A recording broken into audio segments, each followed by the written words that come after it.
ஐந்து கரத்தனை ஆனை முகத்தினை இந்தின் இளம்பிறை போலும் ஈற்றனை நந்தி மகந்தனை ஞான குழுந்தினை புந்தியில் வைத்தடி போற்றுகின்றேனே. இப்போ பொண்ணுக்கோ பையனுக்கோ வரன் பார்த்துட்டு இருக்கீங்கன்னு வைங்களேன், அப்போ உங்களுக்கு தான் இந்த முக்கியமான வீடியோ. என்ன காரணம்னா, நம்ம வரன் பார்த்து பார்த்து நம்மளே ஜோசியராக இதில் தார தோஷம் இருக்குது, இதில் மாங்கல்ய தோஷம் இருக்குது, இதில் சர்ப்ப தோஷம் இருக்குது அப்படின்னு நம்மளே கண்டுபிடிச்சி ஜாதகத்தை ஒதுக்கி வச்சுக்கிட்டுலாம் இருப்போம். அப்படி ஒதுக்கி வச்சா எவ்வளோ சிக்கலில் போய் நிற்கும் தெரியுங்களா. நல்ல வாய்ப்புகளை நம்ம விட்டுருவோங்கிறத எடுத்து காமிக்கிறதுக்காக தான் இந்த வீடியோ. இப்போ இதில் கொடுத்துருக்க இந்த ஜாதகத்தை பாருங்கள். இது ஒரு பொண்ணுடைய ஜாதகம். இந்த பொண்ணுக்கு 22/10/1976 7 மணிக்கு பிறந்திருக்காங்க நைட்டு. திண்டுக்கல்ல பிறந்ததுன்னு வச்சுக்கோங்களேன். லக்னம் மேஷ லக்னம். சரி, இப்போ இந்த ஜாதகத்துக்கு ஆச்சு, இவங்க வயசு கூடுதலாகிடுச்சு, 48 முடிஞ்சு 49 வயசு ஆகிடுச்சு. இப்போ இந்த ஜாதகம் இது மாதிரி ஒரு ஜாதகம் வருதுன்னு வச்சுங்களேன் பொருத்தத்துக்கு, இதை நம்ம எடுத்துக்கோமா மாட்டோமான்னு பாருங்கள். லக்னத்துக்கு 2ஆம் இடத்துல யார் நிற்கிறா? 12க்கு அதிபதி நிற்கிறார். 2ஆம் இடத்த அதிபதி குடும்பஸ்தானம்னு சொல்கிறோம். அவர் 6, 8, 12க்கு போகக்கூடாது, போனால் குடும்பம் உருப்படி ஆகாதுன்றோம் இல்லையா. அப்போ இங்கே 2ஆம் இடத்த அதிபதி சுக்கிரன் 8ஆம் இடத்துக்கு போயிட்டார். 7ஆம் இடத்த அதிபதி சுக்கிரன் அவரும் 8ஆம் இடத்துக்கு போயிட்டார்.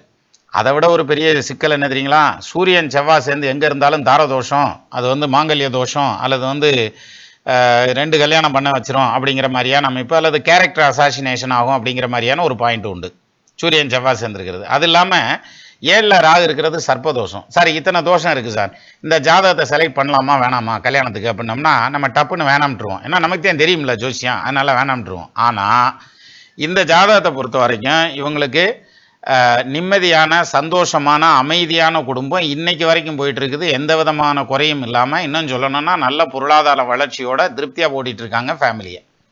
வயசு என்ன ஆகுது? 49 வயசு ஆகுது. அப்போ எப்படி இது சாத்தியப்பட்டுச்சு அப்படின்னா, இதில் அந்த தோஷம் எதுவுமே வேலை செய்யாது. இதில் இருக்கிறது பூராமே தோஷங்கிற ஒரு ஃபோக்கஸ் தானே தவிர தோஷம் கிடையாது சார். இதை நம்ம சேனல் ஃபாலோ பண்ணிட்டு இருக்கேன், எல்லாத்துக்குமே தெரியும் எப்படி நான் இதை சொல்கிறேன் அப்படிங்கிறது. எல்லாத்தையும் கமெண்டில் சொல்லுங்கள், நம்மளும் கேட்போம் சரியா. ஆக மொத்தத்தில் இது மாதிரியான ஜாதகம் நம்ம வீட்டில் இருக்குது அப்படின்னா ஒன்றும் டென்ஷனே ஆகாதீங்க. அல்லது இந்த மாதிரியான ஒரு ஜாதகம் நம்ம வரனுக்கு வருது அப்படின்னா 1க்கு 2 தடவை நல்லா ஸ்க்ரூட்டனிங் பண்ணி பார்த்துட்டு தாராளமாக கல்யாணம் பண்ணி வைக்கலாம். அவங்க குடும்ப வாழ்க்கை ரொம்ப நல்லாயிருக்கும்.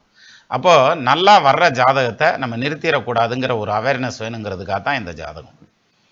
மீண்டும் நம்ம இன்னொரு வீடியோவில் சந்திக்கலாம். நமது நண்பர்கள் ஆள்போல் தழைதழைத்து அருகது போல் வேரூன்றி மூங்கில் போல் கிளை கிடைத்து முதியாமல் வாழ்ந்திருக்க வாழ்கவென வாழ்த்தி அமைகிறேன்.